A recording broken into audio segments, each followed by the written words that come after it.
Hello everyone, today we are going to learn basic Ibis Paint X tutorial, how to expand canvas. So we have this default canvas, and if you want to expand like resize, you can click the canvas icon and will be show for the option. So if you want to expand, you can choose the change canvas size.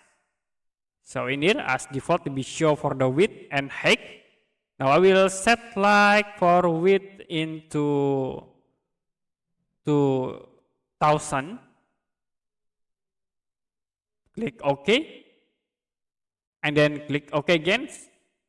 Now the canvas will be changed into 2000. You can select again canvas and then click change canvas size. I will set for the width into 1000, click OK, and then you can click OK again to change the canvas size. So very easy to expand the canvas by using this canvas size tools. Okay, that's it for basic Ibis Paint X tutorial, how to expand canvas size. If you have any question about tutorial, you can comment below this video.